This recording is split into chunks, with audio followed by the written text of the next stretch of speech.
굳이 마이크 필요 없을 것 같은데요, 그죠? 제가 왔다 갔다 하면서 얘기하는 걸 좋아해가지고 뭐 잠깐 소개해 주셨습니다만은 저는 뭐 국제정치를 전공해가지고 기자 생활을 오래 했고요. 워싱턴 특파원을 마치고 UC 버클리로 가가지고 그 인터넷을 공부를 했어요. 그래 와가지고 머니투데이 아시죠? 머니투데이 초창기에 온라인 쪽을 제가 총괄을 하다가 나와서 뭐 창업 투자사도 하고 그러다가 SNS 시대가 왔다 싶어서 오기 전이었는데 아무튼 SNS 기반으로 하는 언론 매체를 만들어서 10년 운영을 했습니다. 위키트리라고요. 그걸 제가 직접 만들어서 운영을 하고 이제 한 6년 전에 매각을 했습니다만, 그리고는 SNS 시대는 이제 상식이 됐고, 제가 처음 시작할 때만 2010년이었으니까 SNS라는 말조차 없을 때 시작을 했었거든요. 그러다가 10년이 지나니까 다들 상식이 됐어요. 그러니까 제가 이 2010년 초기 그때는 SNS 가지고 강의를 굉장히 많이 하고 다녔어요. 그때는 SNS를 다들 몰랐으니까. 그때 제가 가장 강조했던 게 뭐냐면, 이제 내 스스로가 미디어다라고 생각해라. 거기서 내가 미디어다. 그렇게 생각하시라. 그랬었는데, 지금 다 상식이죠. 그죠? 유튜브에서 누구든지 미디어가 될 수 있으니까요. 그게 한 10년 지나니까 상식이 됐어요. 그래서, 이제 데이터 시대가 왔다는 생각이 들었습니다. 그래서 위키트를 팔아치우고 데이터 쪽에 집중을 하고 있었는데, 갑자기 생성형 AI가 툭 튀어나왔죠. 그래서 이거다. 세상이 또 바뀌는구나 해가지고 그때부터 지금까지 AI를 우리 실생활에 어떻게 활용할지 저는 거기에 관심이 있습니다. AI의 유스 케이스. 실생활에서 지금 생성형 AI를 포함해서 AI를 어떻게 활용할 것인지. 사실 이게 제일 중요하거든요. 그래서 거기에 집중을 하면서 여러 가지 시도를 하고 앱도 개발하고 많은 걸 하고 있습니다. 그래서 최근에는 이제 지금 서울대 데이터 사이언스 대학원에서 하는 그 AI CEO 과정, 또 젊은 친구들 대상으로 하는 KDT 과정, 그래서 제가 계속 지금 강의를 하고 있습니다. 붓캠프를 하고 있어요, 거기서. 누구든지 AI를 이용해서 실제로 앱을 만들어 볼 수 있게, 뭐, 상당히 거기에 비하면 젊으신데요. AI CEO 과정은 뭐 60대도 계시고, 40대부터, 30대부터 60대까지, 지금 현재는 유진그룹의 회장님까지 와 계십니다. 한 번도 강의를 안 빠져요. 일주일에 2번 아주 빡세게 와야 되는데 한 번도 안 빠지고 그렇게 열기가 뜨겁습니다. 그런 분들도 AI 에이전트 앱을 만들 수가 있어요. 그런 시대입니다. 그래서 제가 잠시 과거로 돌아가서 여러분들 선거를 하셔야 되니까 또 정치 현장에서 홍보와 리스크 관리를 하셔야 되니까 그걸 어떻게 하면 될까? 잠시 SNS 시대까지 좀 돌아보려고 합니다. 과거에 제가 굉장히 많이 했던 강의인데 그 일부를 말씀을 드리고 그 다음에 AI 시대는 어떻게 할 수 있는지를 보여드리려고 합니다. 먼저 SNS죠. SNS 시대에 SNS를 기반으로 하는 이 컨텐츠 운영과 리스크 관리 전략.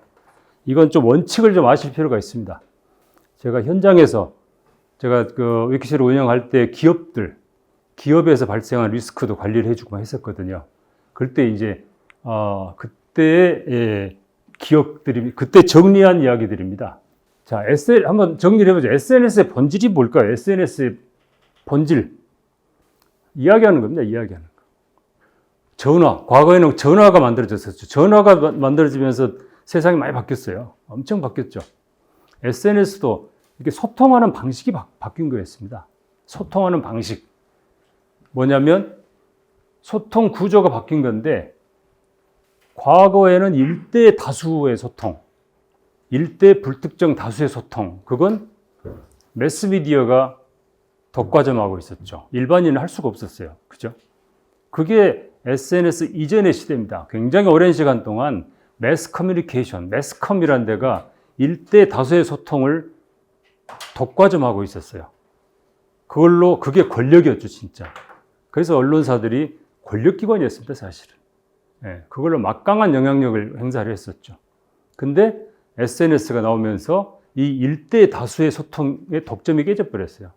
누구든지 일대 다수를 만날 수가 있으니까. 세계 어느 나라에 있는 사람하고도 직접 소통할 수 있고 일대 다수를 그냥 만날 수 있는 환경이 열려버린 거죠. 그래서 언론사가 힘을 잃은 겁니다. 이것만이 아니죠. 이야기를 하는데, 사람 이야기를 하는데 일대 다수가 아니라 다수 대 다수의 소통이 가능해진 거예요. 다수 대 다수. 이런 소통 방식은 SNS가 나오기 전에 인간한테 이런 소통 방식은 없었습니다.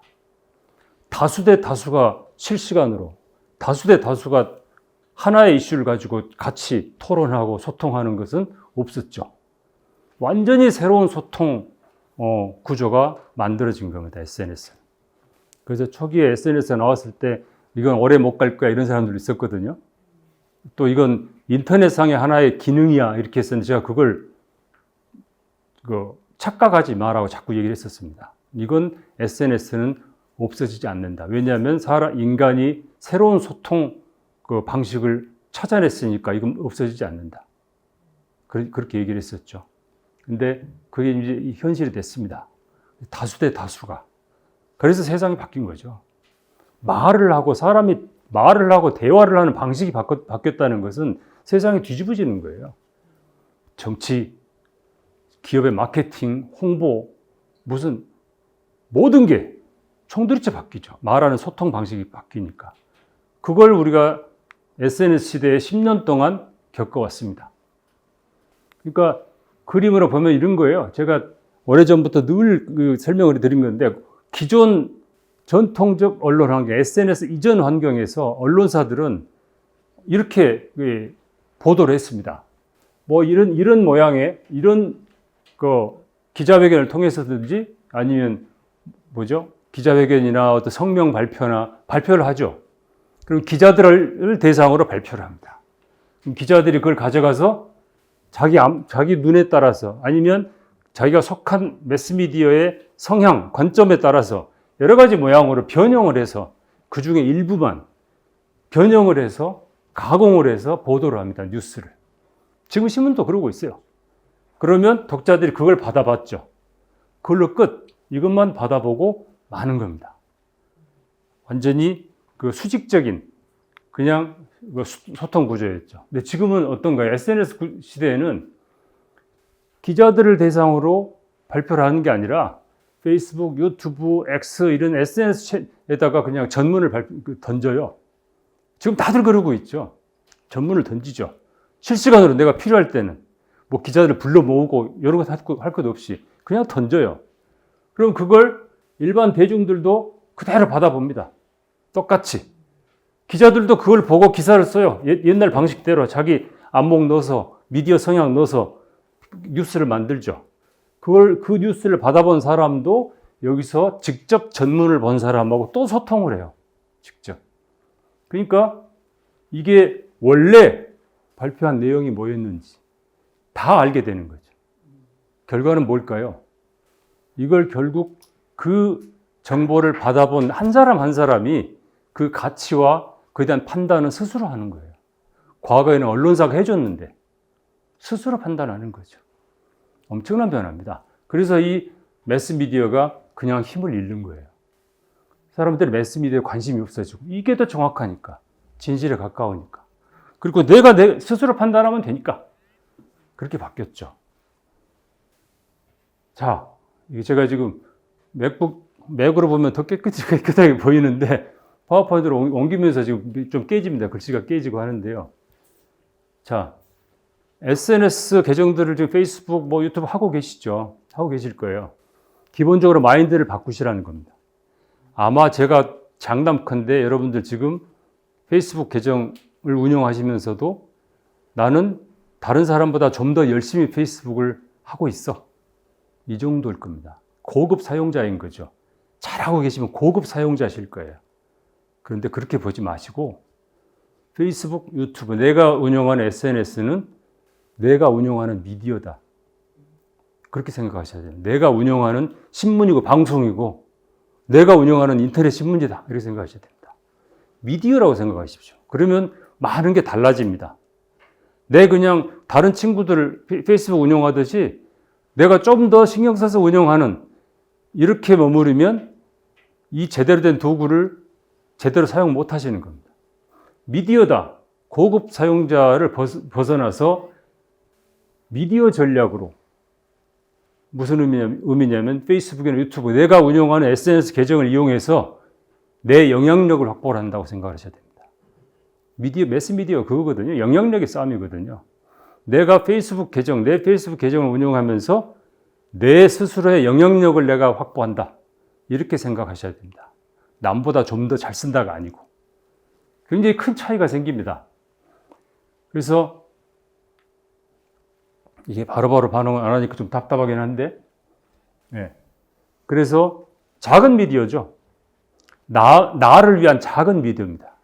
그렇지만 영향력은 강력하게 키울 수가 있어요. 나에 대해서는 그 미디어가 가장 강한 미디어니까. 나에 대해서 이만큼 제대로 알려주는, 세게 알려주는 미디어는 세상에 없죠. 그렇게 생각하셔야 됩니다. 나에 대해서 가장 강한 미디어를 내 스스로 만들고 운영한다. 이렇게 생각하시라는 겁니다. 자, 그러려면 어떻게 해야 되느냐? 미디어 파워가 생기려면 나에 관한 소식은 최대한 빨리 던져야 됩니다. 기업들도 마찬가지예요. 제가 기업들한테도 수없이 강조한 게 기업의 무슨 블로그가 됐든 페이스북이 됐든 유튜브가 됐든 자기들 무슨 행사를 했든지 하면 현장에서 던지라는 겁니다. 마치 언론사가 속보 경쟁하듯이 최대한 빨리 던져라. 그래서 다른 사람들이 나중에는 기자들도 나에 대해서 알려면 내 페이스북 먼저 보게 만드는 거죠. 최대한 빨리 날 것으로 던지라고 강조를 합니다. 언론사들도 그걸로 1차 영향력 확보를 해요. 어떤 사건이나 기사에 대해서 속보 경쟁을 하잖아요. 속보 경쟁. 최대한 자기한테 그 매체한테 눈길을, 독자의 눈동자를 끌어오려고 하는 싸움입니다. 최대한 빨리 던져야 돼요. 이 사람한테 궁금해. 바로 내 매체, 내 페이스북에 들어와서 볼 수 있도록 평소에 분위기를 만들어 놓는 거죠. 나에 관한 소식은 최대한 빨리 던져라. 두 번째는 나에 관한 정보는 아낌없이 풍성하게 던져라. 풍성하게. 빠르게, 아낌없이. 나에 관해서는 가장 빠르고 가장 풍성한 매체를 운용하시라는 겁니다. 이게 시간이 지나면 영향력이 생깁니다. 그래서 이건 기업들한테 제가 권해드리는 컨텐츠의 구성 비율인데요. 기업이 SNS 계정을 운영하든지 블로그를 운영하든지 컨텐츠를 이렇게 how, now, wow 세 가지로 나눠서 50대, 30대, 20으로 그 비율로 운영을 하시라고 제가 권합니다. 근데 똑같습니다, 이게. 자, 50, 30, 20 비율로. how란 게 뭐냐? 정보가 되는, 그게 정보예요, 정보. 오래도록 정보가 되는 그 스토리, 컨텐츠들. 그런 50% 던지고. 그 다음에 빠른 정보. 최근의 시사 정보나 오늘의 이야기, 오늘 내가 뭘 하고 있는지 이야기들.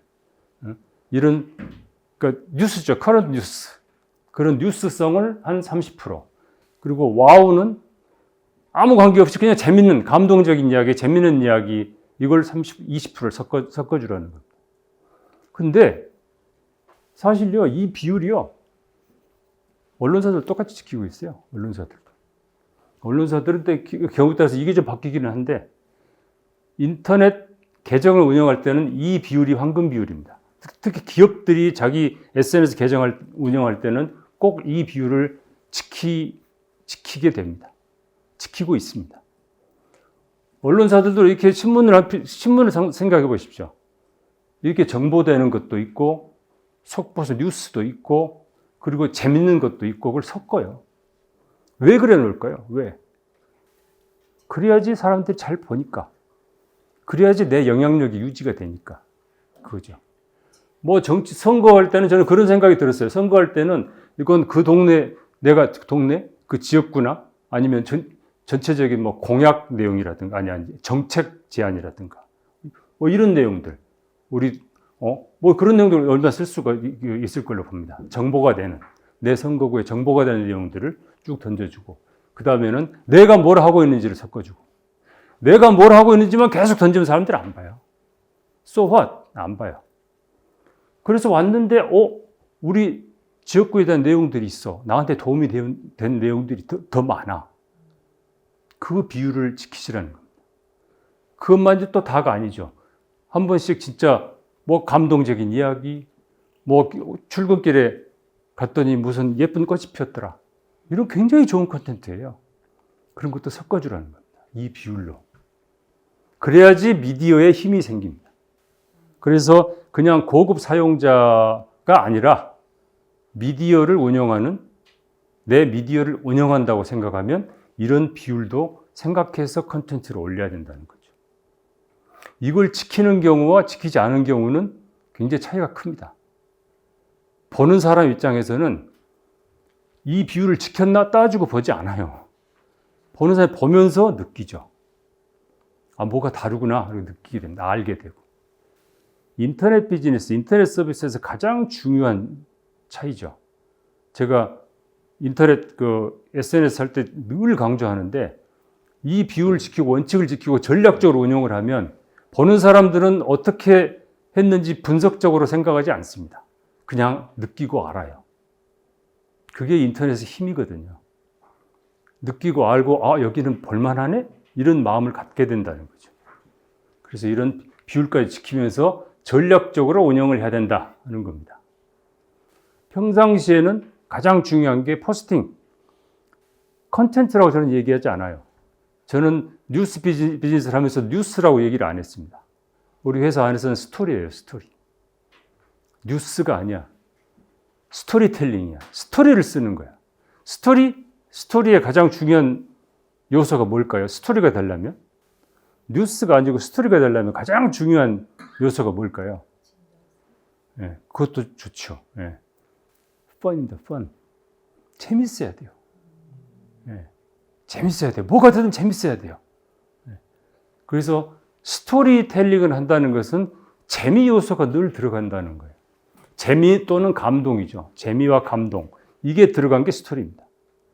그래서 그 컨텐츠를 만드실 때도, 포스팅을 만드실 때도 언제나 펀 아니면 감동, 재미 아니면 감동, 그 요소를 생각하고 스토리를 운영하라는 것이고요. 또 하나는 지속성입니다. 컨시스턴시. 지속적으로 쓰셔야 돼요. 포스팅 올렸다 말았다, 올렸다 말았다, 이건 안 하느니 못합니다. 왜냐하면 평소에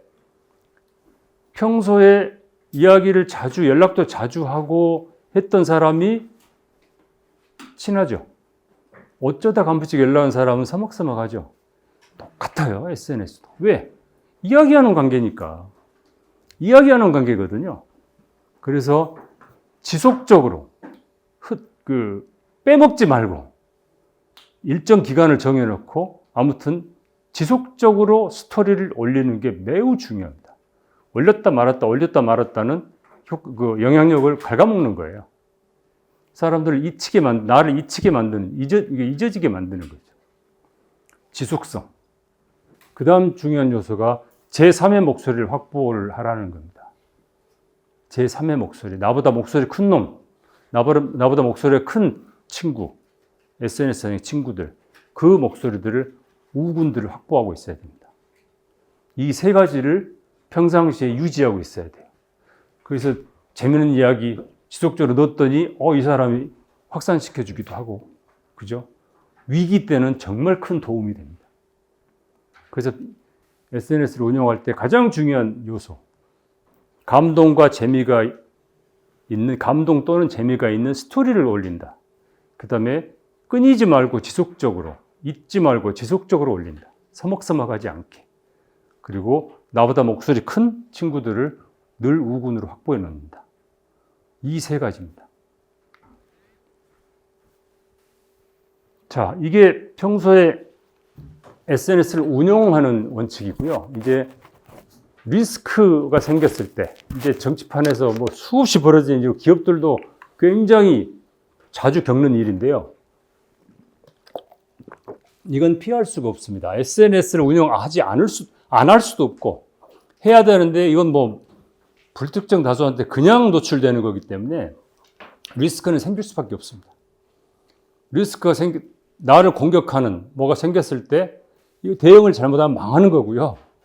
대응을 정확히 하면 그 리스크가 오히려 기회가 됩니다. 왜?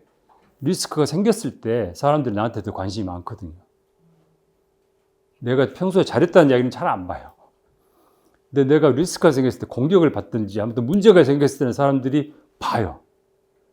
그때가 나를 알릴 수 있는 진짜 절호의 기회입니다. 단 정확히 대응했을 때.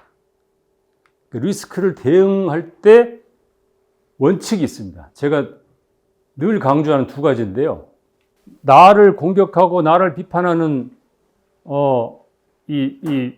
댓글이나 이런 게 들어왔는데 둘 중 하나입니다. 이게 사실인 경우, 나를 공격하고 비판하는데 그게 사실인 경우, 아니면 사실이 아닌 경우, 딱 두 가지입니다. 나에 대한 공격이. 그때 대응하는 중요한 문법이 사실일 때는 지금 프린트물은 제대로 보이시죠? 사실일 때는 나를 공격했는데 비판했는데 그 내용이 사실이에요. 맞아. 내가 잘못했어요. 그럴 때는 부인하는 것은 자살의 행위. 그게 사실이면 잘못을 시인해야 됩니다. 정직하게 시인하고 시인만 해서는 안 돼요. 그럼 또 당해요. 잘못을 시인하되 그래서 이렇게 바꾸겠습니다 하고 약속을 하는 겁니다.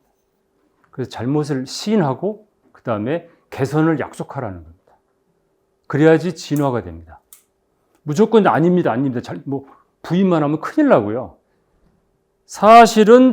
사실이면 결국은 밝혀질 수밖에 없는 게 SNS이기 때문에 내가 공격을 받았는데 정말 내가 잘못했어 싶으면 잘못했습니다.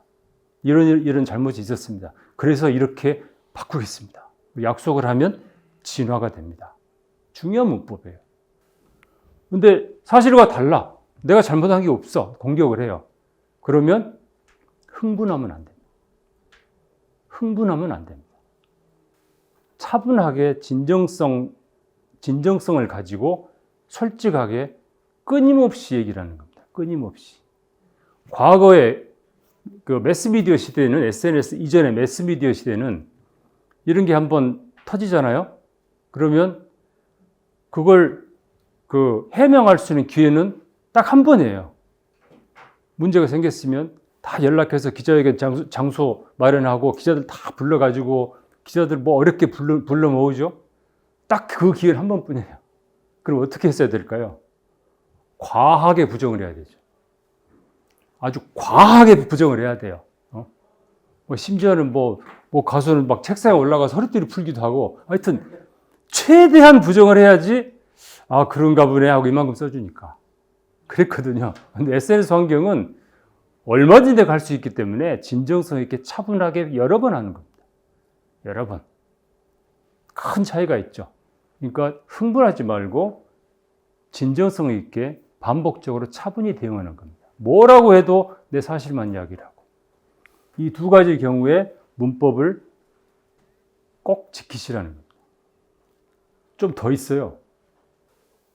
그래서 리스크는 기회라고 생각해야 되고, 그리고 내가 대응하는 댓글이나 이걸 내용을 만들었잖아요. 그러면 누가 뭐라고 하든 어떻게 공격을 하든 그 사안에 대해서 뭐라고 공격을 하든 뭐라고 하든 그 내용만 계속 반복합니다. 미친 척하고.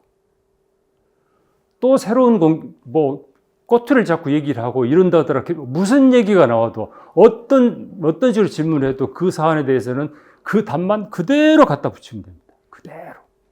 되게 여기서 실수들을 많이 해요. 누가 좀 각을 달리해서 들어오면 또 거기에 그 각에 맞춰서 답을 하고 하다 보면 또 말리거든요. 뭐라고 하든지 내가 만들어 놓은 답, 그만 계속 붙이는 거예요. 계속. 그러면 꺼져요. 나중에 정말 문제가 생겼다면 해보십시오. 이 두 가지 문법에 맞는 답을 만들었으면 뭐라고 하든지 그 댓글 하나하나에다가 빠짐없이 그 똑같은 내용을 계속 붙이는 거예요. 계속 똑같은 내용을. 그러면 불이 꺼집니다. A라고 공격했다 A-라고 공격하면 또 거기에 맞는 답을 던지고 그랬다가는 끝나지가 않습니다. 끝나지가 않아요. 그래서 리스크는 기회고 또 그걸 계속 끝까지 반복하라는 거죠. 같은 답을 모범 답안을 만들었으면 무슨 일이 있어도 끝까지 반복을 해라는 겁니다. 자, 마지막으로 문법이 있고 또 리스크를 대응하는 모드가 있어요. 모드. 거기 보시면 첫 번째 공격이 들어왔어요. 트롤을 골라내라 그러는데 트롤이 뭐냐면 정말 누구 욕하는 게 그냥 직업인 사람이 있어요. 뭐라고 해도 욕하고 다니는 사람들이 있어요. 페이스북, SNS 계정이 많습니다. 딱 공격이 들어오면 무슨 심한 얘기가 들어오면 그 계정을 먼저 들어가 봐야 됩니다. 그러면 그런 놈들은 딱 보여요. 뭐라고 해도 얘는 내가 뭐라고 대응을 해도 또 욕해요. 끝까지 욕을 해요. 그런 아주 나쁜 트롤이라고 하죠. 나쁜 요정이죠. 못된 짓 하는 요정. 그런 트롤들이 있습니다. 이게 트롤이다 싶으면 전혀 대응하면 안 됩니다. 아까 정답을 만들어 놓은 것도 대응하면 안 되고 그냥 둬야 돼요. 계정을 들어가서 이건 트롤이네. 이러면 직업적으로 욕하는 놈 싶으면 무대응. 그 계정은 대응하면 안 됩니다. 트롤을 먼저 골라내라. 그 계정을 클릭해서 들어가 보면 알아요. 계정이 아주 불투명하다든가 뭔지 모르겠다든가 그러면 급조한 거거든요. 공격하기 위해서. 그런 계정이라든가 아니면 아주 그냥 습관적으로 욕하고 다니는 놈들이 있어요. 그럴 때는 무대응. 아예 대응하지 말라는 거죠. 그 다음에 설득 모드를 어떤 모드로 대응할 것인가를 또 생각하라는 겁니다. 너무 깨져 있는데 설득 모드가 에토스, 논리적으로, 감성적으로 논리적이고 감성적이고 권위적이고 이건 한번 읽어보고 생각을 해보십시오. 그래서 이 모드를 정해서 이 모드 내가 감정에 호소할 것인지 아니면 논리적으로 싸워볼 것인지 아니면 이건 내가 정말 잘 아는 문제니까 내 권위를 걸고 그냥 상대방한테 주장을 할 것인지 이 모드를 딱 정해야 됩니다. 이걸 복합적으로 생각을 해서 리스크에 대응하시라 하는 겁니다. 리스크에 대응하시라. 그게 SNS를 기반으로 하는 홍보 전략 그리고 리스크 전략의 가장 중요한 요점입니다. 가장 중요한 요점입니다. 자, 그럼 AI 시대는 어떻게 할까요? 이게 세상이 완전히 바뀌었는데요. SNS가 사람과 사람 간의 소통의 패러다임을 바꿨다는 변화였다면 그것도 큰 변화죠. 이야기를 하는 패러다임을 바꿔버린 거니까. 근데 AI가 가져온 변화는 저는 파괴적인 변화라고 얘기를 하거든요. 기존의 모든 질서를 깨뜨려버리는 그런 변화가 지금 시작된 겁니다. 여러분들도 실감을 하시겠지만 노트북 LM 쓰고 계신 분 계십니까? 노트북 LM? 노트북 LM, 그러니까 AI를 이용해서 내가 미디어를 이 페이스북 계정이고 내 미디어를 운영하는데 컨텐츠를 생성하는 사이트가 있고요. 그리고 또 하나는 역시 대응하는 리스크 관리하고 댓글 관리하고 대응하는 사이트가 두 가지 사이트가 있습니다. 똑같이 SNS도 그랬지만 AI도 마찬가지예요. 지금 여러분들이 정치 현장에서 활용을 하시려면 거기에 올리는 컨텐츠를 생성하는 사이트가 있고 대중들의 이 댓글이나 여기에 대응하는 사이트 두 가지를 생각을 하셔야 됩니다. 컨텐츠를 생성하는 사이트에서 가장 중요한 도구가 저는 노트북 LM이라고 생각을 합니다. 노트북 LM은 꼭 그것만이 아니라 평소에도 이건 꼭 활용을 하셔야 될 도구입니다. 이렇게 생겼는데요. 구글에서 만든 거죠. 노트북 LM. 뭐든지 배울 수 있고 모든 컨텐츠를 만들어낼 수 있는 아주 유용한 도구입니다. 아주 유용한 도구인데요. 노트북 LM 구글에서 검색하셔가지고 그냥 설치하시면 됩니다. 어떤 기능을 가지고 있냐? 모바일에서는 저렇게 생겼죠. 모바일에서는 저렇게 생겼고, PC, 아까 보신 건 PC 화면이고요. 먼저 소스를 검색을 합니다. 내가 주제를 정해요. 뭐 알고 싶은 주제 또는 컨텐츠를 만들고 싶은 주제가 있다 싶으면 구글이나 뭐 네이버나 그냥 찾으세요. 그래가지고 제목을 보고 이건 내용이 좋을 것 같아. 다 읽어보실 필요 없고 좋을 것 같아. 그러면 그 링크만 노트북 LM에다가 계속 추가해 줍니다. 그 링크만. 웹페이지를. 두 번째, 유튜브에서 찾아요. 영상이 많이 나오죠. 유튜브에 올라온 영상을 보고 거기서 내가 뭘 정보를 얻으려는 걸 다 봐야 되잖아요. 그죠? 볼 필요 없습니다.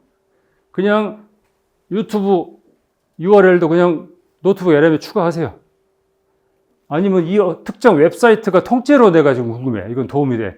웹사이트 URL을 통째로 집어넣으세요. 보지 말고 다 볼 필요 없이 집어넣으세요. 그리고 내가 파워포인트 문서가 있든지 아니면 전자책이 있든지 뭐 워드 파일이 있든지 집어넣으세요. 업로드 시켜 노트북 LM에. 구글 드라이브에 내가 자료가 많이 있어. 구글 드라이브 주소를 넣으세요. 그러면 끝납니다. 읽어볼 필요 없이 아직 그냥 조사한 링크들, 파일들만 마구 올려요. 그러면 노트북 LM에 이걸 다 읽습니다. 유튜브 내용도 전부 파악을 합니다. 유튜브 내용까지 다 파악을 해요. 내가 안 봐도. 유튜브가 아무리 길어도 노트북 LM 전부 파악을 한다는 내용을.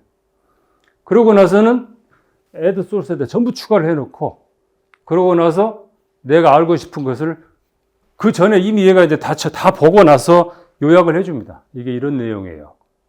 그런데 내가 궁금한 거 있잖아요. 계속 물어보세요. 내가 배우고 싶은 거, 궁금한 거, 원하는 내용을 계속 질문하면 정확히 답을 해줍니다. 내가 금방 추가한 그 소스의 내용 안에서만. 요새 할루시네이션 그러죠. 노트북 LM은 할루시네이션 1도 없습니다. 그 안에서만 답을 해주고 또 그 답한 내용이 이 소스에 어디가 있는가도 전부 각주를 달아줍니다. 그러니까 확인할 수도 있어요. 이 대목이 어디서 어떻게 나왔지? 그 본문 들어가서 그걸 들여다보기도 하고. 그러면 내가 올린 모든 소스들을 확인하고 이해할 수가 있습니다. 궁금하면 계속 물어보면 돼요. 물어보면. 그리고 이따가 보여드리겠지만 스튜디오라는 게 있는데요. 스튜디오 기능이 있는데 전혀 내가 물어보고 할 것 없이 동영상 요약을 요청을 하면 이 모든 소스의 내용을 전부 파악을 해서 한 편의 동영상으로 아주 쉽게 그림까지 다 그려가지고 한 6분 내지 8분 동안 쭉 설명을 해줍니다. 이 내용을 전부 요약해서. 그리고 음성, 오디오 파일로도 요약해서 해주고요. 한 10분 정도 더 많아요. 내용이 좀 더 많죠. 음성으로 설명 쭉 해주고요. 발표용 슬라이드도 만들어줘버리고 인포그래픽도 만들어주고. 노트북 LM을 꼭 쓰십시오. 그래서 여기서 만든 인포그래픽 이런 것도 페이스북에 내 계정에 올리고 이런 영상도 올리고 이 내용도 얼마든지 올리고 얼마든지 하실 수가 있습니다. 이 소스가 어느 나라 말로 되어 있어도 관계없습니다. 영어로 되어 있든지 중국말로 되어 있든지 일본말로 되어 있든지 그 소스는 전부 때려 넣으면 한국말로 다 해줘요. 다 이해해서. 강력하죠. 그래서 이런 컨텐츠를 홍보용 컨텐츠를 만드는 정도가 아니라 내가 뭐에 대해서 배우고 싶어. 그 소스를 다 뒤집어 때려 넣고 여기서 다 배울 수가 있어요. 처음부터 끝까지, 전문가까지, 수준까지 혼자 배울 수가 있습니다. 어느 나라 말로 되어 있어도 그냥 걸어 놓으면 돼요. 유튜브도 영어로 되어 있는 것도 중국말로 되어 있는 것도 걸어 놓으면 다 한글로 전부 설명해 줍니다. 이런데 노트북 LM 안 쓰면 안 되겠죠. 그죠? 강력합니다. 꼭 쓰십시오. 꼭. 금방 SNS 관련 쪽은 제가 쓴 책 중에서 지금 필요한 부분만 어떻게 했냐면요. 그 책을, 제 원고도 있지만 제 책을 썰었어요. 저는 요새 두꺼운 책 있으면 그냥 썰거든요. 작두가 있습니다. 책이 뭐라 그러죠? 그 책 묶인 부분 뭐라고 하죠? 그 부분을 썰어요. 그리고 북스캐너에 집어넣습니다. 쫙 스캔을 해줘요. 그 파일을 때려 넣어요. 그래서 SNS 리스크에 관해서 그 대목에 제가 쓴 책의 그 부분을 노트북 LM이 자, 여러분 한번 생각해 보세요. 지금 영상으로 생성해 준 겁니다. 소셜미디어가 과연 우리 회사의 든든한 자산일까요? 아니면 언제 터질지 모르는 시한폭탄일까요? 오늘은 조직의 소셜 책을 집어넣으니까 예측 불가능한 상황에서 만들어준 어떻게 거예요. 지켜낼 것인지 그 리스크 관리법을 이 그림 다 그려가지고 통치와 전시라는 두 가지 영상으로. 상황으로 나눠서 한번 제대로 파헤쳐 보겠습니다. 바로 이 질문. 모든 조직이 지금 이 순간에도 마주하고 있는 질문이죠. 이런 식으로 만들어줍니다. 분명히 이걸 보면 강력한 도구인데 어떤 소스를 집어넣어도 그 내용을 전부 그대로 파악해가지고 8분짜리 이런 영상으로 그림까지 다 그려가지고 말이 아닌 게 그렇습니다. 실제 사례가 있습니다. 너무나 쉽게 신라 설명을 호텔 해주죠. 한복 사건 기억나시나요? 당시 한 직원의 실수가 삼성이라는 정말 거대한 그룹 전체를 뒤흔드는 어마어마한 위기로 번졌잖아요. 이런 기능을 하고 있습니다.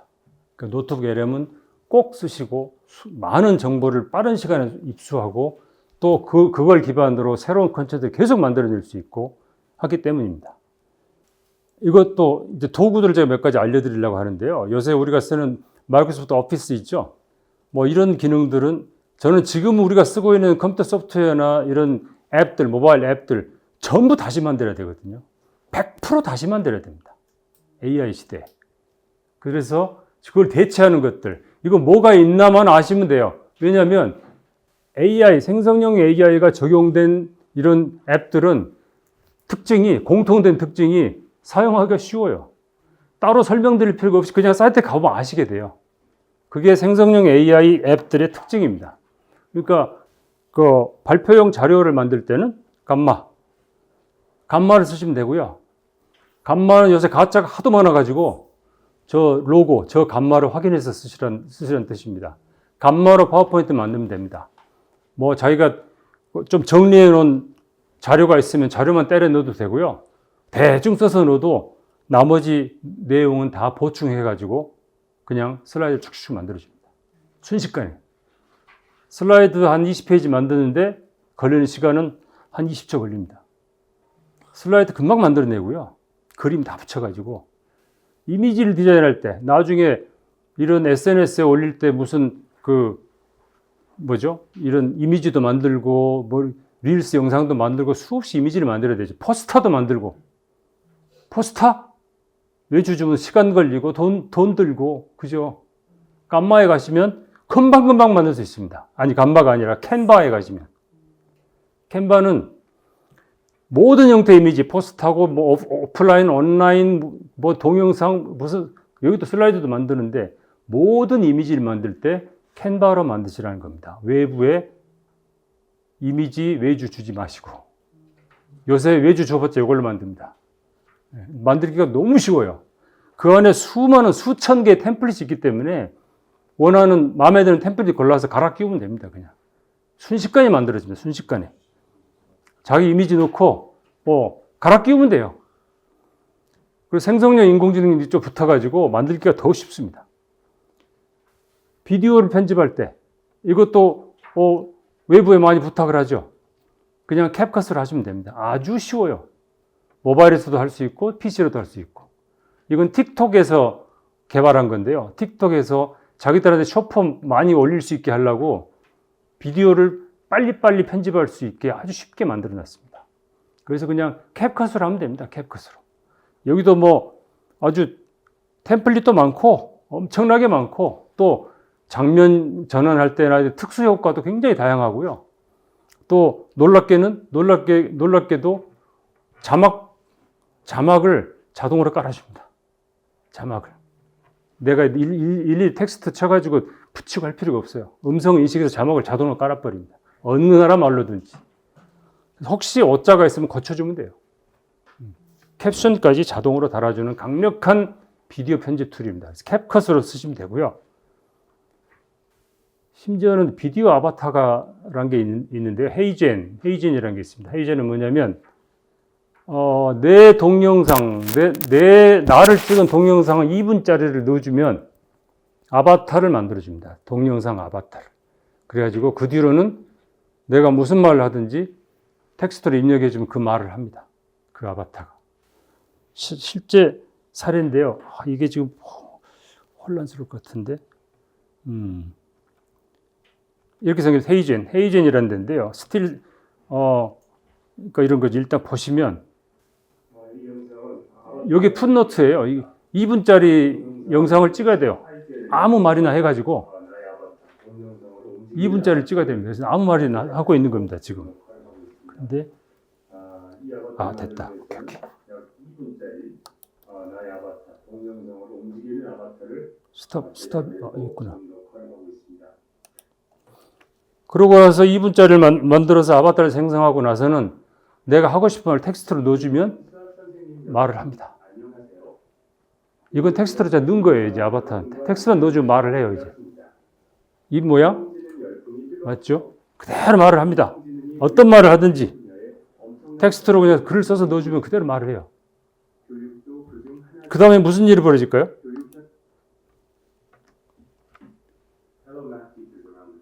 금방 그 말을 바로 영어로 번역해서 집어넣으면 영어로 합니다. 제 목소리하고 톤까지 다 살아있죠. 그죠?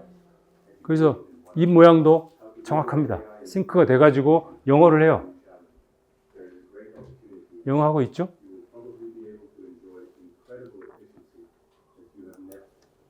중국말도 합니다. 자막까지 깔아주죠, 자동으로. 그래서 다국어를 하는 아바타를 만들 수가 있어요. 다국어를 하는. 이걸로 이 2분짜리 영상을 가지고 아바타를 생성해서 그 뒤로는 어떤 말을 집어넣어도 그 나라 한국어로 써가지고 말시키고 한국어를 중국어로 영어로 번역해서 집어넣으면 정확히 말을 합니다. 발음 되게 좋아요. 제가 중국말을 좀 하는데 발음 엄청 좋아요. 깜짝 놀랄 만큼 좋아요. 그렇게 말을 합니다. 자막까지 깔아주고. 이렇게 아바타를 만들어서 다른 여러 나라 말을 하게 할 수도 있고요. 아니면 이미 만들어진 동영상을 통째로 외국어로 바꿔버리기도 합니다. 통째로. 이건 원래 이런 영상이었어요. 동영상이었습니다. 이 회사를 소개하는 그 동영상, 인터뷰 동영상인데 저걸 미국 사람 알게 좀 해야겠다고 싶어요. 그래서 제가 통째로 이걸 영어로 바꿔버린 거예요. 이 친구 영어 잘 못하는데 금방 목소리 톤과 이게 그대로 살아있죠. 그래서 영어를 합니다. 발음도 아주 좋죠. 그래서 기존에 있던 동영상을 통째로 영어로 바꿔버린 거예요. 근데 입 모양까지 맞죠. 그렇죠? 이런 일이 가능합니다. 그래서 이런 동영상 아바타 내지는 동영상을 통째로 외국어로 바꿀 수도 있는 이게 지금 AI가 적용된 앱 서비스들의 현주소입니다. 여러분들 선거를 하시려면 여러 가지 데이터도 분석을 하셔야 될 거예요. 데이터는 어떤 데이터를 갖고 계시더라도 지금까지 어떻게 하나요? 무슨 데이터가 있으면 들여다봐서 이게 뭔 의미가 있을까? 그래야 되잖아요. 이런 의미가 있을 것 같아 싶으면 그때부터 엑셀에서 작업을 하든지 아니면 분석 툴을 만들든지 그래야지 겨우 끄집어내거든요. 이제 데이터가 있으면 그냥 챗GPT나 클로드나 제미나이나 그냥 거세요 파일을 그냥 어떤 형태의 파일을 엑셀이든지 CSV든지 그냥 올리세요. 물어보면 됩니다. 그리고 예를 들어서 제가 서울 시내 초등학교에서 2023년 12월 한 달 동안 초등학교 도서관에서 대출된 도서 목록 이걸 공공데이터에서 다운을 받았어요. 거기에 들어있는 게 정보 내용은 학교명, 학년, 도서명, 대출일자 이게 다입니다. 별것 아닌 것 같죠, 정보가. 근데 이 데이터 개수가 75만 개예요. 이러면 이 안에 정보가 많이 숨어 있는 거거든요. 근데 이걸 눈으로 아무리 들여다봐도 이게 무슨 의미가 있을까 잘 안 보이죠. 그죠? 이걸 페이스북, 챗GPT에다가 걸었습니다. 어떻게? 그냥 설명만 해줘요. 그냥 설명을. 이 데이터가 무슨 데이터인지, 첨부한 파일은 뭐 이런 데이터예요. 대출 정보는 뭐 학교, 학년, 도서명, 대출 일자가 있어요. 학년이 제로인 경우는 교사입니다. 그 다음에 주문한 것. 이 데이터에서 가장 주목할 만한 특징 10가지를 분석해서 정리해 주세요. 가장 주목할 만한, 너가 봐서 챗GPT가. 나는 잘 모르겠으니까. 그러면 그래가지고 그 데이터를 업로드해주고 클릭하면 그 데이터를 분석할 프로그램을 스스로 짭니다. 짜가지고 바로 실행을 시키죠. 결과를 보여줍니다. 가장 주목할 만한 특징 10가지를 쭈르륵 밑에 보여줘요. 순식간에 보여줍니다. 거기다가 그걸 보고 계속 궁금한 건 계속 물어보면 돼요. 계속 물어보면 되는데, 아까 교과목에 대한 정보는 없었죠. 그죠? 근데 여기다가 수학책 중에서 가장 많이 대출된 게 뭐야? 그러면 쫙 정리해 줍니다. 어떻게 할까요? 제목을 보고 추정하는 거예요. 이건 수학책이구나 하고 쫙 정리해 줍니다. 순식간에. 수학책엔 이런 게 많이 대출됐습니다. 심지어는 앞으로 도서 대출이 원활하게 하기 위해서는 어떤 책을 더 구입하면 될까요? 쫙 보여줍니다. 예측까지 하는 거죠. 데이터 분석은 이제 더 이상 들여다보지 마시고, 뭐 전문가한테 맡기지도 마시고, 챗GPT나 이런 LLM에 걸어가지고 계속 물어보세요. 그러면 정확하게 정말 가치 있는 정보를 끄집어내줄 수 있습니다. 제가 한 10분 정도만 더 얘기를 할게요. 여러분들이 진짜 관심을 가져야 될 건 바이브 코딩인데요. 바이브 코딩. 바이브 코딩이란 말을 들어보셨죠?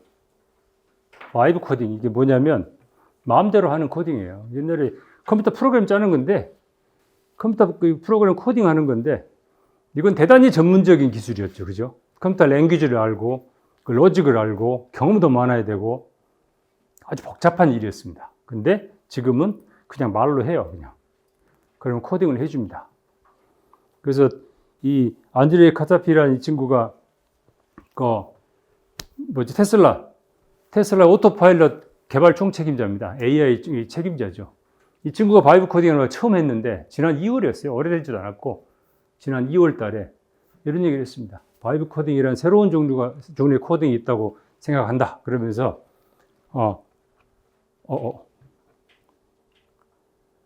어떤 마음대로 하면 오류 메시지가 나오면 그냥 에러가 나오면 그냥 복사해서 붙이면 에러가 해결이 되고, 그냥 원하는 것을 그냥 보고 말하고 하면 그냥 프로그램이 만들어지더라. 대부분 다 작동을 하더라. 그래서 나는 바이브 코딩이라고 한다. 바이브 코딩, 내키는 대로, 마음 내키는 대로 하는 코딩, 그런 뜻이거든요.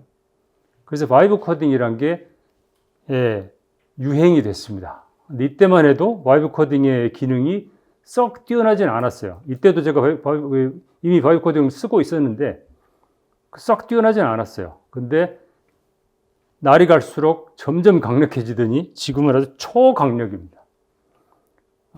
그래서 커서라는 앱을 가지고 바이브 코딩을 하는데요. 여러 가지 툴이 있습니다. 최근에 제미나이 3를 공개하면서 엔티 그래피티라는 것도 있고요.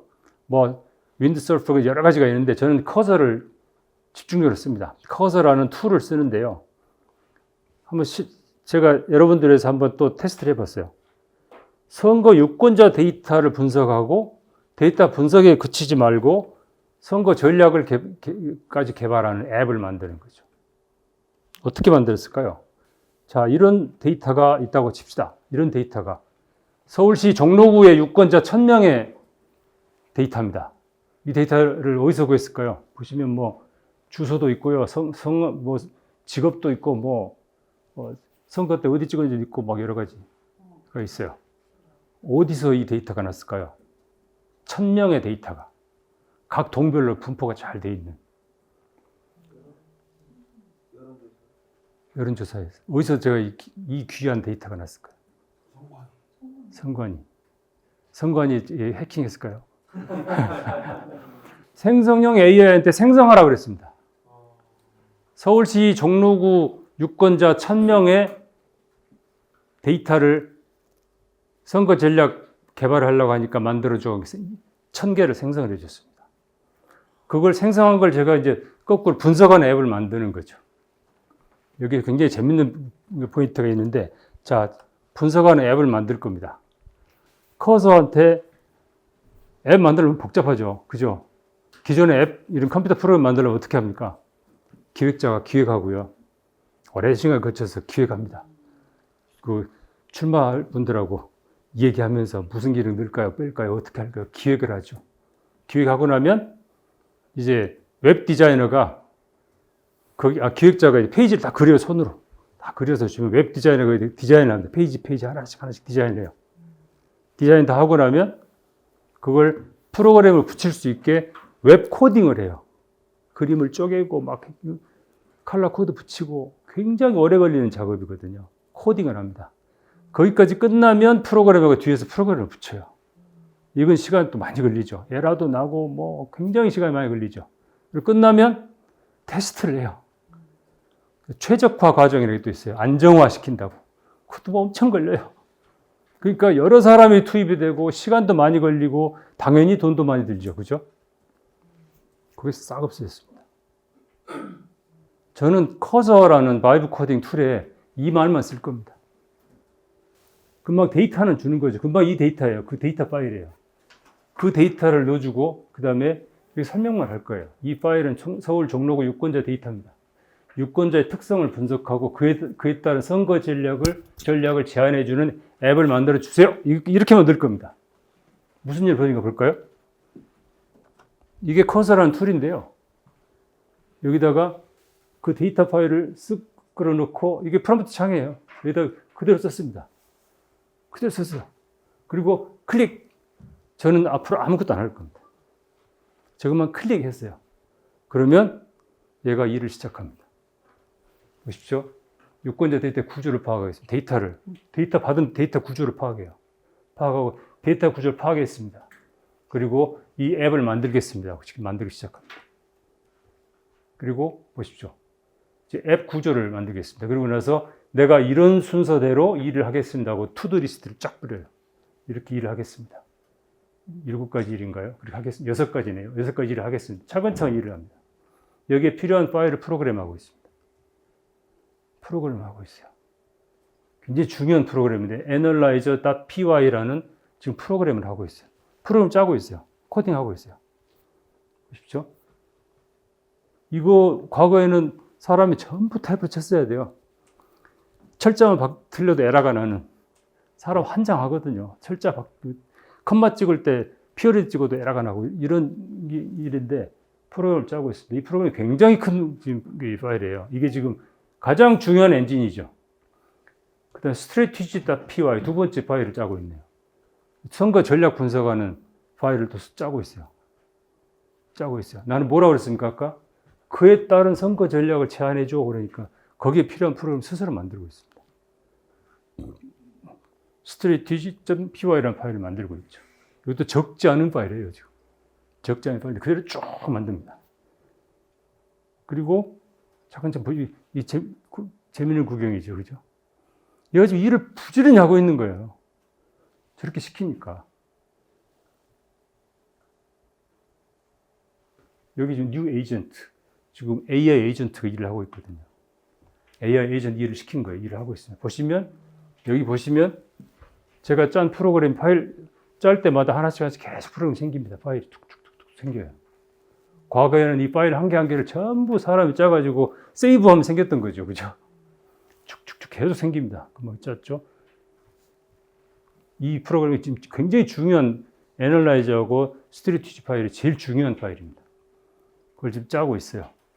나중에 다 만들었죠. 그러니까 스트래티지 PY 생겼죠. 금방 프로그램 다 짠 겁니다. 그 다음 이제 분석하는 것은 작업이 다 끝났어요. 앞에 이제 웹페이지를 만들기 시작합니다. 보여줘야 되니까. 웹페이지, HTML 템플릿을, 웹페이지를 만들고 있어요. 뒤에서 이 처리하는 프로그램이 백엔드에서 돌고요. 웹페이지는 프론트엔드에서 돌거든요. 백엔드 작업은 끝나고 이제 프론트엔드를, 웹페이지를 만들고 있는 겁니다. 대시보드 만들고, 이따 대시보드 구경하실 거예요. 지금 계속 만들고 있죠. 베이스. 앞에 웹페이지의 기본을 만들어 놓고, 그 다음에 전체 상황판을 지금 만들고 있습니다. 상황판을. 대시보드 만들고 있죠. 과거에는 이렇게까지 안 됐어요. 벌써 제가 그 웹 브라우저까지 띄워놓고 작업을 합니다. 어떻게 되는지 보고 있어요. 나도 보지만 얘가 지금 보고 있어요. 에러가 났네. 계속 작업을 하고 있어요. 페이지를 만드는데 아직 덜 만들어진 게 에러가 나죠. 나를 보여주는 목적보다 커서 지금 프로그램 하면서 참조하려고 지금 브라우저를 띄우는 겁니다. 자동으로. 보십시오. 애널라이저 또 그 다음 파일을 만들었죠. 계속 만들고 있습니다.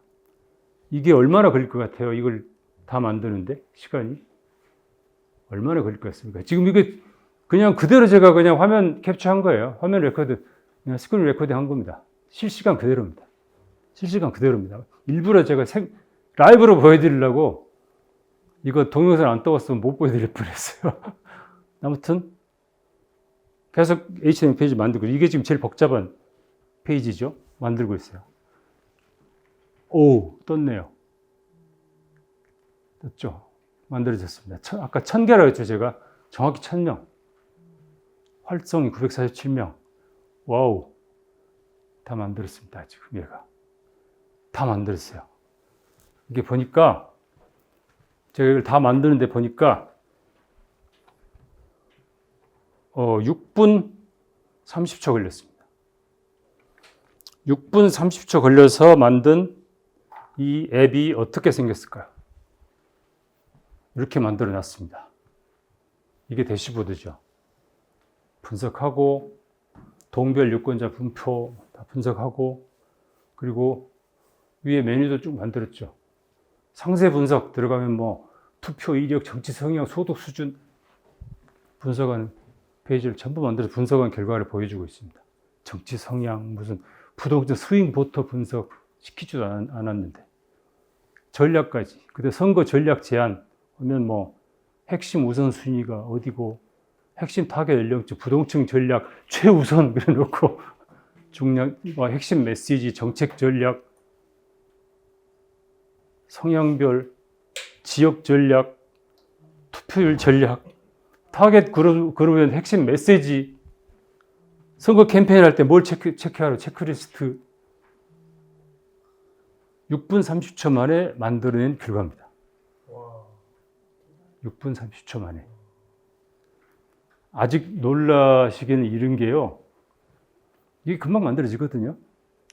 이거 데이터를 놓고 여기까지 뽑아내려면 수많은 분석과 수많은 회의와 검증과 별의별 작업을 해야 되겠죠. 그죠? 순식간에 만들어냈어요. 더 무서운 게 뭔지 아십니까? 아까 제가 데이터를 생성했다고 하죠. AI도 생성했다고 했죠. 예. 그 데이터가 없으면 무의미한 거잖아요. 그 데이터를 구해야 되잖아요. 정말 무서운 건 지금 생성을 했잖아요. 생성을 했는데 이게 거의 맞답니다. 그래서 요새 선거, 그러니까 여론조사를 하는데 데이터가 필요 없다는 거죠. 데이터를 생성해서 그걸 분석하면 결과가 현실하고 거의 맞대요. 그래서 최근에 그런 비즈니스가 떴습니다. 너무 현실하고 비슷하니까. 일일이 표 가서 면접하고 이런 조사할 필요 없이 어느 지역 조건을 주면, 조건을 줘 데이터 생성해 그러면 그 생성된 데이터가 현실하고 거의 비슷하다는 겁니다. 무섭죠? 저 지금 계속 테스트 해보고 있어요. 진짜 그런가? 테스트를 해보고 있는데, 종로 제가 사는 지역이라 제가 들여다보고 저도 깜짝 놀랐어요. 얘가 동별로 성향을 어떻게 이렇게까지 알지 싶었어요. 그게 LLM이죠. 이미 그 정도 데이터는 다 LLM에 있는 거예요. 그러니까 내가 어떻게 그걸 요구를 했느냐가 중요하지, 거기에 맞춰서 그 데이터를 생성을 해내서 그걸 분석을 하면 그 결과가 현실과 크게 차이가 나지 않는다는 거예요. 차라리 여론조사하면서 오차 난 것보다 이게 오차가 더 적다는 거죠. 데이터 생성은 어디서 하신 거예요? 아까 커서 거기서 한 겁니다. 아니요, 그냥 그만 커서에서 한 거예요. 제미나이에서 해도 돼요. 제미나이 하셔도 됩니다. 예. 그래서 혹시 자기 자신의 그 지역구 이름을 넣고 충청남도 서천군 그 유권자 1,000명 이런 데이터 이런 성향 뭐 이런 뭐 나이 연령 뭐 얘기할 것 없이 만들어내던데요. 데이터 만들어봐 쭉 만들어가지고 분석 걸어보면 아마 재밌는 결과가 나올 수도 있습니다. 그러면 그 지금 데이터 생성 제미나이도 가능하고 LMN도 가능한데 그 교수님 보시기에는 그래도 데이터 생성하는 데 있어서 최적의 그 아무거나 해도 돼요. 저도 커서에서 여러 군데 모델을 걸 수가 있거든요. 저는 클로드 오프스에다 걸었는데요. 그 챗GPT 그 뭐죠? GPT-5 모델 걸어도 되고 또 뭐죠? 제미나이 3에 걸어도 되고 모델 선택해서 걸면 또 결과는 거의 비슷할 거예요. 비슷할 겁니다. 저는 클로드 오프스인데요. 제가 지금까지 코딩을 할 때 가장 정확한 게 빠르고 정확한 게 클로드 오프스여서 지금 계속 그걸 쓰고 있거든요. 거기다 한 겁니다. 거기다 한 겁니다. 이런 세상이라는 거죠. 예. 근데 이런 도구를 만드는 게 이제 아무나 할 수 있다는 거예요. 아까 보시다시피. 예. 그래서 필요한 것은 컴퓨터 프로그램 하는 프로그램 언어는 이제 더 이상 필요 없고요. 프롬프트입니다. 프롬프트. 어떻게 일을 시킬 것인가고 더 중요한 것은 이 마인드를 바꾸는 겁니다. 지금 우리는 전통적인 컴퓨터 프로그램 시대의 고정관념에 그냥 찌들어 있습니다. 그래서 와 이러시는 것도 지금 전통적 컴퓨터 프로그램 환경에 봤을 때는 이건 경천동지할 일인데 지금 아주 자연스러운 일이거든요. 그리고 과거에는 이 컴퓨터 프로그램이라는 것은 그냥 우리가 쓰는 도구였죠. 그죠? 연장이었죠. 그냥. 그죠? 우리 시키는 일만 하는 연장이었죠. 근데 지금 AI 시대의 AI 에이전트는 연장이 아닙니다. 대상이죠. 존재입니다. 나하고 대화하고 협업하고 나를 대신해서 판단도 해주고 만들어주고 그래서 저는 무기적 존재라고 얘기를 하는데요.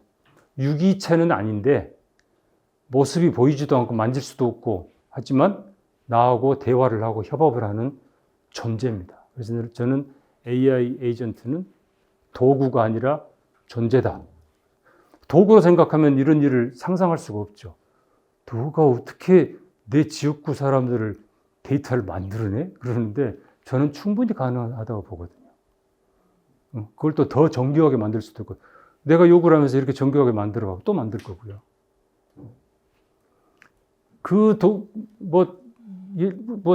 또 서천 얘기를 할까요? 충청남도 서천을 소개하는 웹사이트 만들어 확 만듭니다. 정보도 정확히. 그래서 나하고 같이 일을 하는 상대, 존재인 거죠. 도구가 아닙니다. 그래서 그렇게 버려야 될 마인드들이 굉장히 고정관념이 굉장히 많습니다. 고정관념들이. 그래서 핵심은 바이브 코딩 환경에 맞는 새로운 마인드다. 그래서 아까 우리 박 교수가 아까 모두의 소개를 하실 때 말씀해 주셨지만 제가 그래서 쓴 책이 이겁니다. 생각을 바꿔야 되겠더라. 컴퓨터 프로그램도 아니고 코딩도 아니고 프롬프트도 아니고 생각을 바꾸면 새로운 기회가 보이더라 싶어가지고 그걸 정리를 한 책입니다. 그러니까 혹시 제가 뭐 책을 더 팔아봤자 저한테 이익되게 별게 없거든요. 근데 제발 좀 사람들 좀 읽고 생각을 좀 바꿨으면 좋겠다 싶어가지고 간단하게 쓴 겁니다.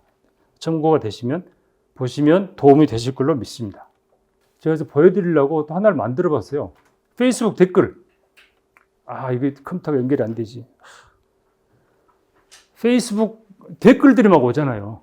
댓글들이 막 몰려오는데 여기에 답글 달아줘야 되잖아요. 보통 일 아니죠. 그죠? 보통 일이 아니죠. 이것도 대응을 할 수가 있는 건 자동화를 시킬 수가 있죠. AI가 있으니까. 그래서 페이스북 댓글이 그 페이스북 포스팅 코드를 입력해 주든지 아니면 그 포스팅하고 댓글 내용을 그냥 통째로 스크린 캡처해가지고 이미지를 팍 집어넣든지 거기는 텍스트만 복사해가지고 집어넣든지 그러면 댓글을 자동으로 생성을 해줍니다. 어떻게 생성을 하냐면 그걸 입력을 하면 AI가 포스팅 내용을 먼저 인식을 하고 댓글을 다 뽑아냅니다. 그래서 댓글을 뽑아내면서 동시에 이 댓글이 나를 비난하는 건지 나를 칭찬하는 건지 중립적인 건지 다 감성을 분석을 해요. AI 에이전트가 분석을 합니다. 그래서 그 분석된 감성대로 비난을 하면은 그에 대응하는 톤으로 나를 칭찬을 하면 감사하는 톤으로 그런 톤을 바탕으로 해서 이미 내가 쓴 댓글 내용을 통째로 알고 그 댓글 원래 포스팅 내용을 반영해서 그 댓글의 감성을 분석해서 그 감성대로 답글을 하나하나 쫙쫙쫙 생성해냅니다. 순식간에. 그래서 그걸 보고 마음에 안 들면 몇 가지 고쳐도 되고요. 카페에서 집어넣으면 금방 작업이 끝나죠. 예. 그런 댓글을 관리하는 앱들도 금방 만들어서 활용할 수가 있습니다. 물론 그건 AI 에이전트들을 막 만들어서 심어 놓는데요. 그래서 어떤 에이전트는 그 댓글의 감성을 분석하고 어떤 놈은 댓글 뽑아오고 어떤 놈은 그걸 바탕으로 답글을 써주고 이런 작업들을 하게 됩니다. 그래서 댓글도 대응할 수 있는 그런 앱들도 금방 만들 수 있다는 거죠. 지금 시연을 지금 못 보여서 좀 답답한데 아무튼 여기다가 페이스북 코드만 입력해도 페이스북 퍼가기 있거든요. 그 코드만 카페에서 입력하면 나머지 작업은 다 합니다. 순식간에 쫙 답글을 만들어주죠. 쭉쭉쭉 만들어줍니다. 네. 그런 식으로 관리를 할 수가 있다는 거죠. 그럼 굉장히 시간을 많이 벌죠. 시간을 번다? 사람을 별로 안 써도 됩니다. 사람은 안 써도 됩니다. 사람 쓰면 또 휴먼 리스크가 있잖아요. 또 잘하는 사람은 그리 많지 않고. 근데 내가 에이전트를 어떻게 정의를 하느냐에 따라서 굉장히 뛰어난 선거 운동원을 만들 수가 있는 거죠. 방금 여기까지. 페이스북 AI 답변 소프트웨어는 네. 뭐라고 프롬프트에 명령을 하셨어요? 이건 여러 번 손질을 여러 번 한 거예요. 한 번에 끝난 게 아니고 계속 손질하고 좀 했던 거죠. 네.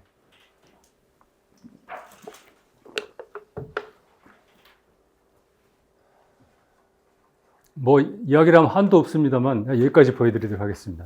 질문하시죠.